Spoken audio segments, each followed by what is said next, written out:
오늘 본문 베드로전서 3장 내용 중에도 소망에 관한 이유, 소망이라고 하는 단어가 나옵니다.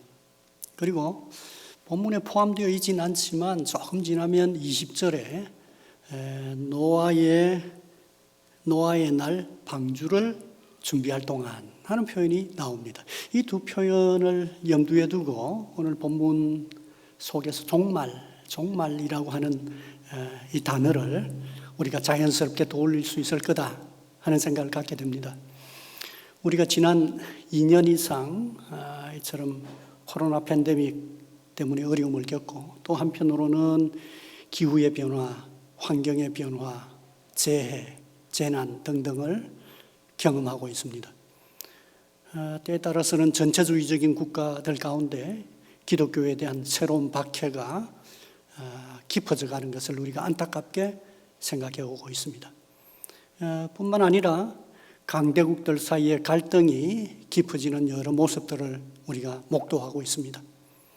교회 내에서조차도 우리 사회의 인본주의 영향 때문에 세속화의 영향이 너무 크게 작동되고 있고, 그리고 또 저출산의 결과로 우리의 새로운 세대가 현저하게 줄어가는 것과 같은 모습을 우리가 경험하면서 정말 주님 오실 때가 다 되어가는가, 반그리스도적인 것과 같은 문화가 깊어져 가고 자연적인 재해가 커가는 이와 같은 상황 속에서 우리가 마음에 한편으로는 불안을 가지고 있고, 그리고 또 한편으로는 이러한 시대에 우리가 주님을 섬기면서 일하되 특히 오늘 주요한 관심을 받고 있는 선생님들, 주일학교, 청소년부의 선생님들 같은 경우에 어떻게 교사의 역할을 감당하는 게 옳은가, 우리 시대를 향한 주님의 말씀이 무엇인가 하는 생각을 떠올리게 됩니다. 바로 여기에 대하여 오늘 본문의 말씀이 아주 주요한 성령이 하시는 교훈들이 있다고 보았기 때문에 이 말씀을 본문으로 선택을 했고, 요점만 간단하게 살펴보려고 합니다. 첫 번째로 베드로전서 3장 15절을 보면 우리에게 요구하는 게 신앙 고백에 있어서 진실성의 깊이로 좀 내려가야 한다 하는 걸 요구하고 있는 것을 발견하게 됩니다. 성경 본문을 보면 이렇게 기록이 되어 있습니다. 15절에 제일 주요한 말씀이 아마 중간 부분에 있죠. 그리스도를 주로 삼아 하는 표현이 나옵니다. 그리스도를 주로 삼아라 하는 표현입니다. 이 말이 어려운 것 하나도 없지 않습니까? 우리가 그리스도인이라 하는 것 자체가 예수님을 구주로 고백하는 사람들이다 하는 거 너무나 당연하게 생각할 수 있을 법한데, 오늘 그 그리스도인들에게 그리스도를 주로 삼아라 그렇게 말씀하고 있는 것을 보게 됩니다. 사도 베드로는 하나님의 성령의 역사를 통해서 지금 이 말씀을 듣고 있는 우리에게 그리스도가 주가 되신다고 하는 이 신앙 고백을 좀 더 종말 시대에는 진지하게 살펴보도록 요구하고 있습니다. 당연히 우리가 예수 믿는 사람인데요 하는 생각하는 우리에게 이 신앙의 고백을 더 진지하게 생각하도록 요구합니다. 그래서 15절 앞부분에 보면 그리스도를 주로 삼아 앞 단어가 무엇입니까? 너희 마음에, 이렇게 말하고 있습니다. 너희 마음에 하는 말 자체가 무엇이겠습니까?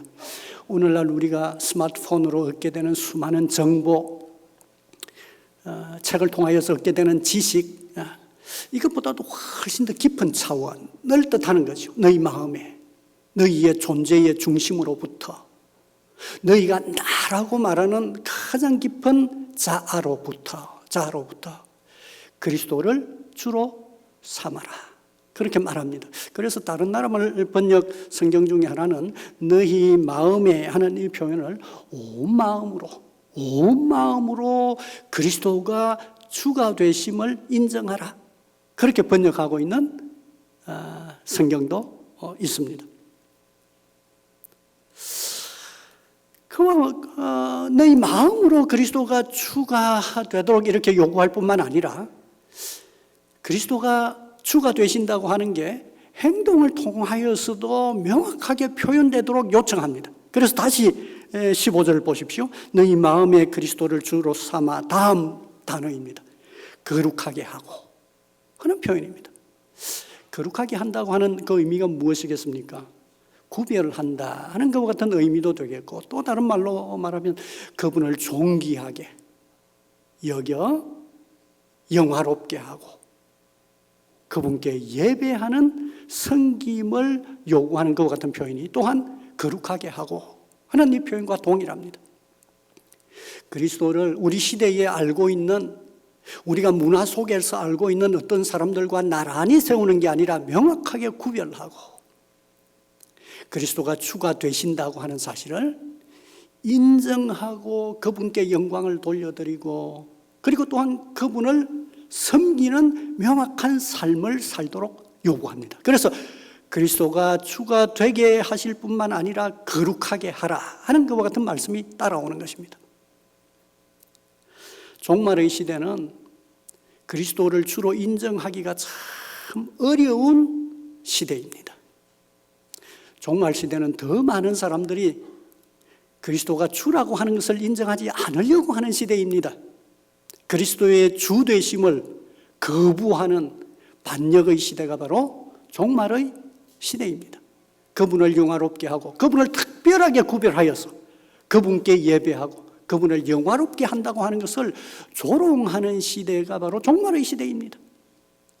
종말의 시대는 그리스도를 주로 인정하는 것이 아니라 다른 특정 정치적인 지도자가 주권을 가지고, 절대 주권을 가지고 있는 것처럼 그렇게 영웅화되거나 그렇게 되지 않는다고 하더라도 스스로 종말 시대를 살고 있는 개인들이 절대 주권이 자기 자신에게 있는 것을 당연하게 생각하는 것과 같은 시대이기 때문에 누군가 자기 외의 어떤 대상을 구별하여서 그분을 존귀하게 하고 그분을 영화롭게 하고 주권이 그분에게 있다고 하는 말을 듣는 순간에 무척 불편해지는 것과 같은 시대가 바로 종말의 시대입니다.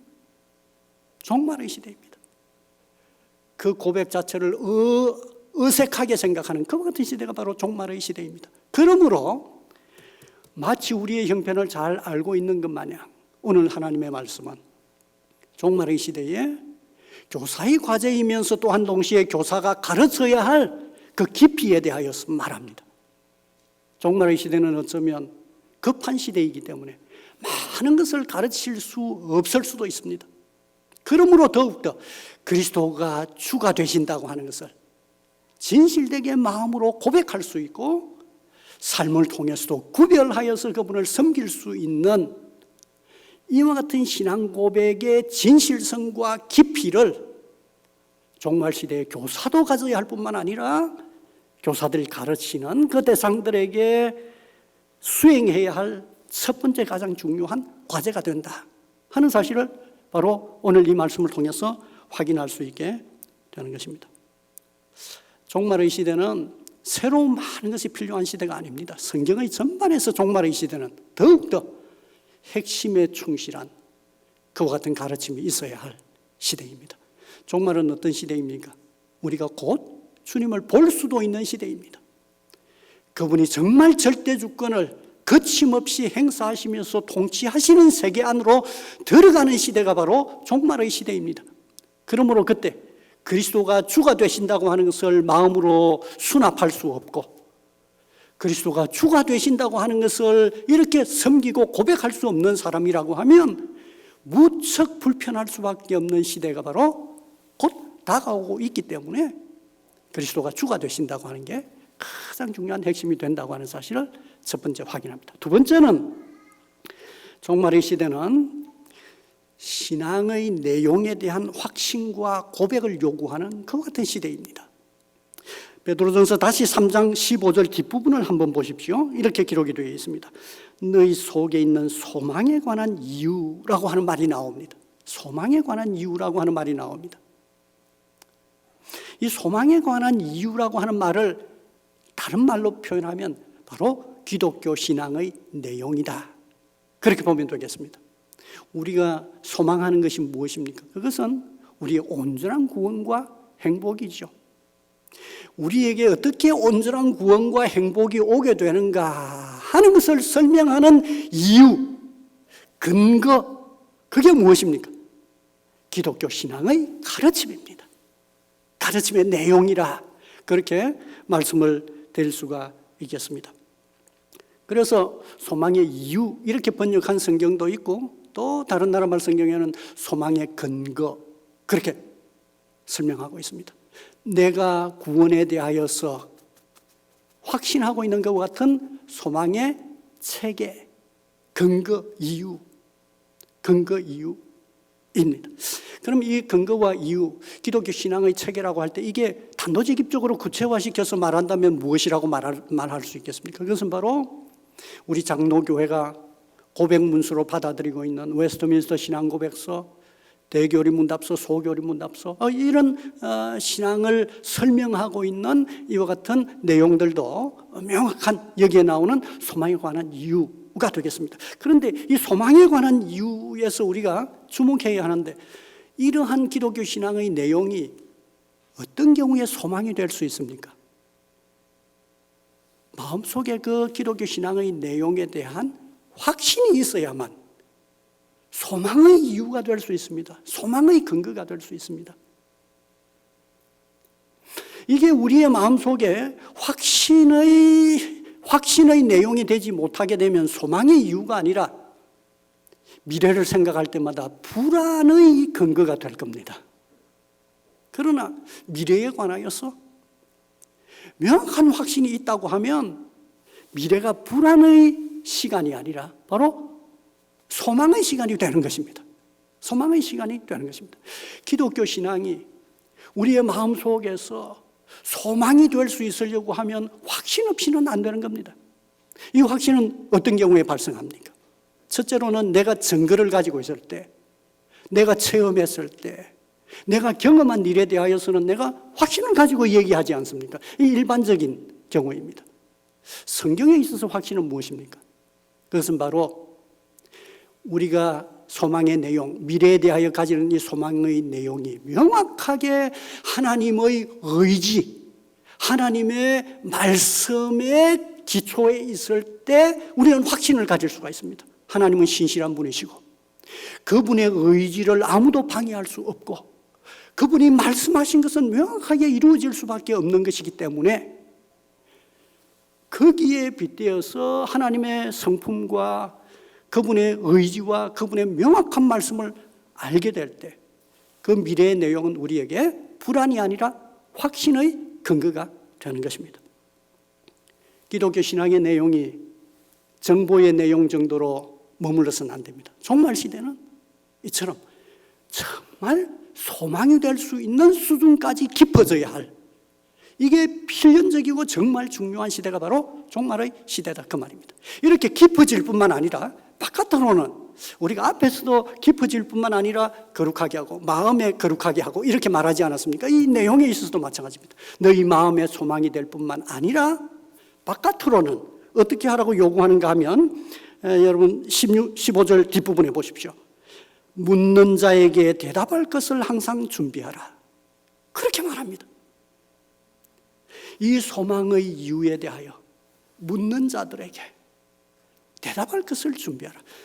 여러분, 우리가 질문을 받게 될 때 대답하려고 하면 우리가 알고 있는 게 더욱더 명확하게 우리 속에서 이해가 되어야 합니다.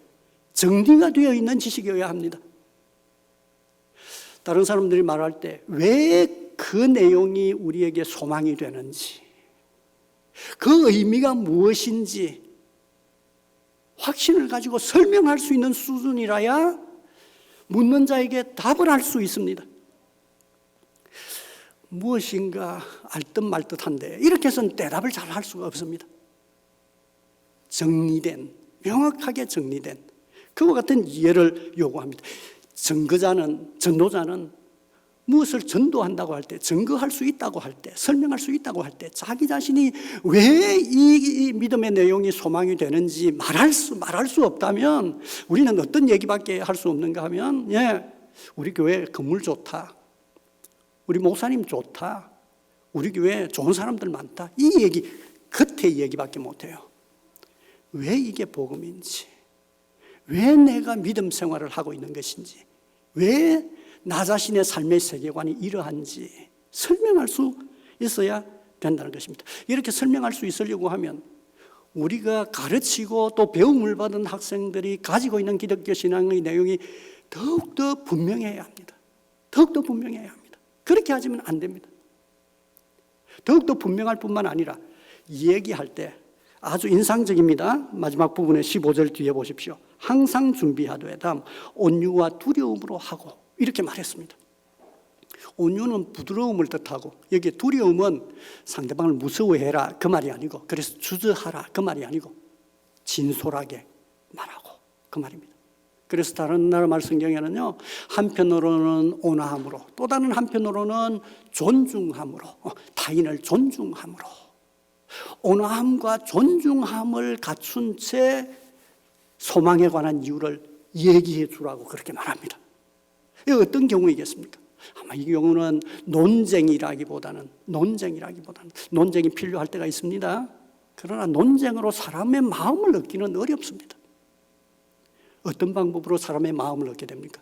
우리가 앞서 보았지만 우리의 신앙의 고백과 우리가 믿고 있는 내용은 우리의 마음으로부터 확신된 내용입니다. 우리의 마음에서 인정되고 고백된 내용이 상대방에게 전달되려고 하면 마음을 통하여서 소통될 수 있어야 합니다. 마음을 통하여서 소통되는 방법은 지성적인 논쟁의 방법이라기보다는 고백의 방법입니다. 고백의 방법입니다. 내가 왜 그리스도인이 되었는지, 내가 왜 이 내용을 확신하고 있는지 이런 내용을 진솔하게 나 자신은 내면적으로 확신에 차 있지만 상대방을 존중해서 부드럽게 그러나 진솔하게 얘기해 줄 수 있는 수준에 이르도록 요구를 받고 있습니다. 그렇게 되지 않는다고 하면 이 종말의 시대를 잘 넘어갈 수 없을 겁니다. 잘 넘어갈 수 없을 겁니다.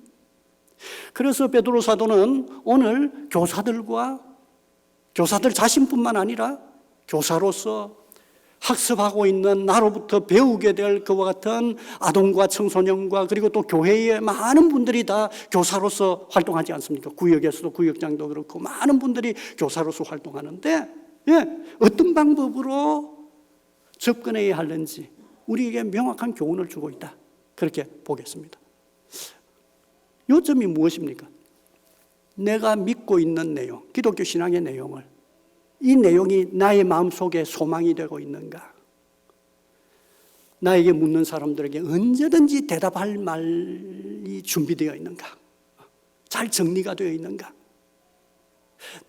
내가 만나는 사람들에게 내가 한편으로는 온화함으로 상대방의 인격을 존중하면서 마음으로 내가 믿고 있는 소망의 이유를 설명할 수 있는가?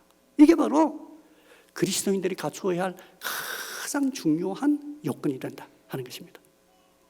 마지막 한 가지는 그냥 간단하게 언급만 하려고 하는데요. 앞뒤에 보면 선과 의라고 하는 말이 많이 나옵니다. 선과 의라고 하는 말이 많이 나옵니다. 그래서 13, 14절, 16, 17절에 보면 다 선하고 의로워야 한다 하는 표현들이 나옵니다. 선, 의, 선행, 선 이런 표현들이 많이 나옵니다. 종말 시대는 불안한 시대이기 때문에 선을, 의를 유보시킬 가능성이 많은 시대입니다.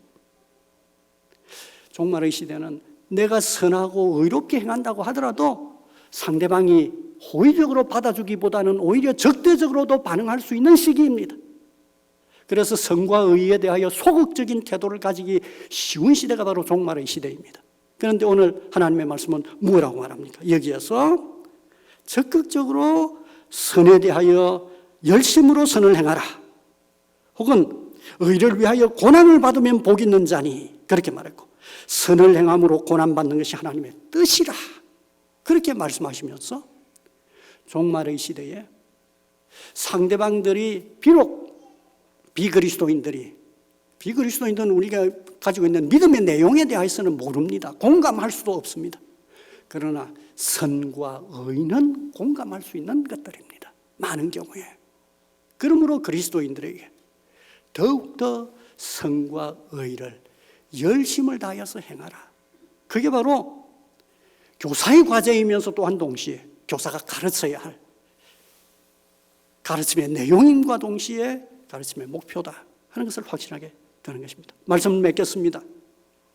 종말 시대 교사의 과제가 무엇이겠습니까? 성령께서 오늘 베드로전서의 말씀을 통해서 우리에게 소중한 세 가지를 요구합니다. 우리의 신앙 고백이 좀 더 진실성의 깊이로 들어가야겠다. 우리의 가르치고 배우고 알고 있는 기독교 신앙의 내용이 좀 더 확신과 그리고 또 온유와 고백의 수준까지 나아갈 수 있어야 되겠다. 우리의 삶이 의와 선에 있어서 함께 열심을 내야 되겠다. 이게 바로 종말의 시대에 우리에게 주님이 몇 날 몇 시에 올 것인가 하는 것에 대한 관심보다도 더욱더 이 관심을 집착하고 나 자신이 가질 뿐만 아니라 학생들에게, 그리스도인들에게 함께 나누고 가르치도록 요청하신다 하는 확신을 가지게 됩니다. 아무쪼록 오늘 교사대학을 졸업하시는 우리 선생님 여러분, 그리고 또 함께 하나님의 말씀을 경청하고 있는 성도 여러분, 우리가 함께 성령의 말씀에 순종하십시다. 기도하겠습니다.